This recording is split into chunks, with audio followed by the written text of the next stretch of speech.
Thưa, tại sao ông lại nói là điều khiển bởi ngoại cảnh sẽ là Nhưng mình tà tưởng pháp? Chúa mà không biết Chúa ở đâu, tưởng Phật không biết Phật ở đâu, cứ mơ tưởng là làm suy yếu thần kinh và không có chịu tiến hóa.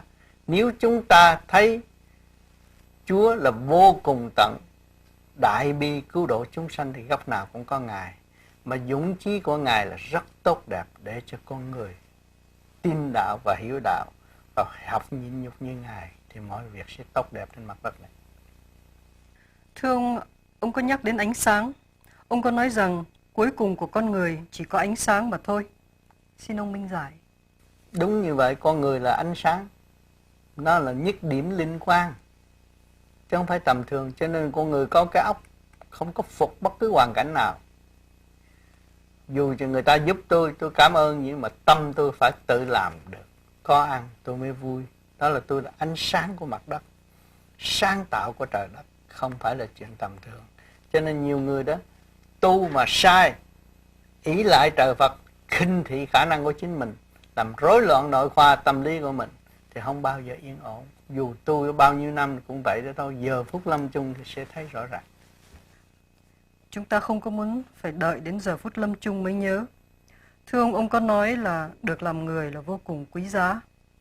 Vậy làm người thì phải tầm đạo, chứ đạo không có tầm người. Thì đúng như vậy. Người qua cái cơn khổ, như tôi đã thường nói, khổ mới là bước vào biên giới của Phật Pháp. Khổ rồi mới buông bỏ. Ăn cướp của người ta mà không giàu, ăn cướp hoài, ăn cướp mệt thôi cũng không được. Phải buông bỏ cái nghề đó mà đi tìm cái con đường đạo để lo tu cho phần hồn được thanh nhẹ. Dạ, thưa ông, cũng có rất nhiều người vẫn rất lo sợ là không đi làm, không có tiền, rồi lo sợ rất là nhiều điều. Vậy xin ông giúp cho minh giải điều này. Tại vì những người lo sợ đó là họ chưa thanh tịnh, chưa thấy rõ nhiệm vụ của họ ở mặt đất này. Một khối óc là một ánh sáng mặt đất này. Chỉ có nhịn nhục mới giải quyết tất cả mọi việc. Nếu con người không nhịn nhục không có bao giờ tiến bộ được. Cho nên ở xã hội có những người ăn cướp vì ở tù rồi bỏ dao.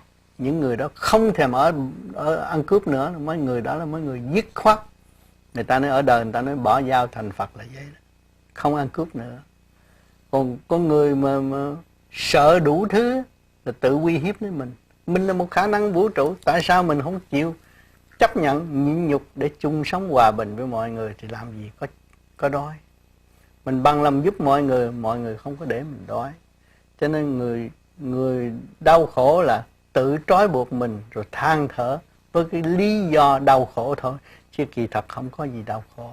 Học để tiến. Mọi người có một hiện diện ở trên mặt đất này là chấp nhận những sự kích động và phản động để tiến tới thanh tịnh rõ rệt.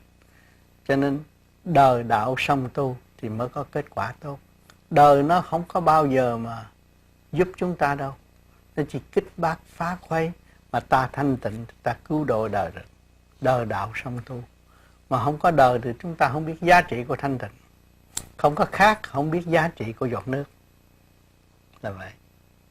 Mà không có tối tăm, không có thấy giá trị của ánh sáng. Người tu mong được ánh sáng, mà mình không có nhịn nhục, làm sao mình có ánh sáng? Nhịn nhục thanh nhẹ, cởi mở. Tất cả trên vạn sự trên đời là không có sự thật. Mà nhiều người nói cho đó là sự thật, nhưng mà rốt cuộc không có sự thật. Đến đây với bàn tay không rồi về với bàn tay không. Nhiều người tỷ phú thiếu gì tiền đâu có bao giờ chết được, nhưng mà họ phải chết trong một phút khắc nào đó rồi họ phải ra đi. Cái gì ra đi? Phần hồn. Phần hồn đó sẽ hưởng theo sự sáng suốt của chính họ, hay là sự tâm tối của chính họ. Họ chết, họ khổ, họ cũng hưởng trong khổ để tiến hóa.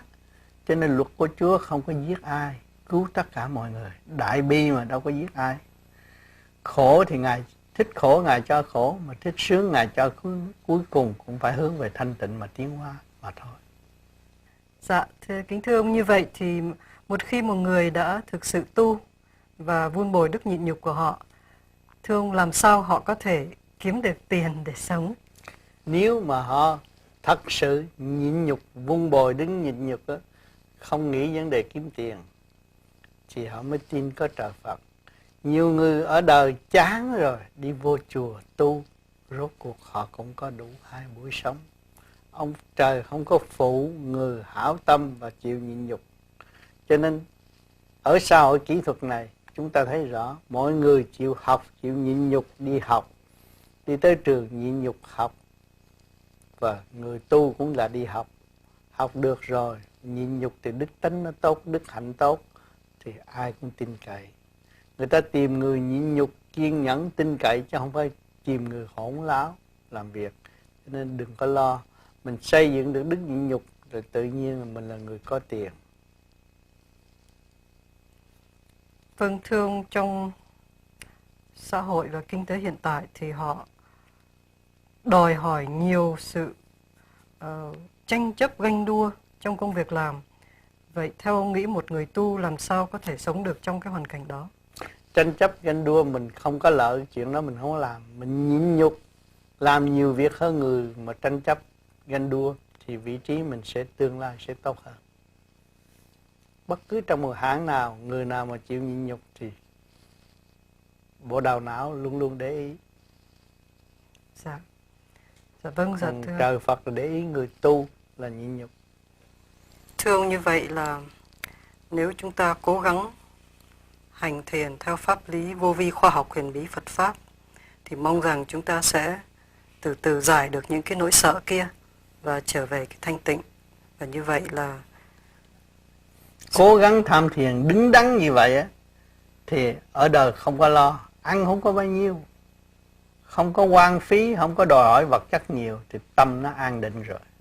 Rồi càng thiền càng sáng suốt, không có thiếu cái gì mà lo, trời cho đầy đủ. dạ xin đa tạ ông rất nhiều. Yeah. Dạ. Cảm ơn chị.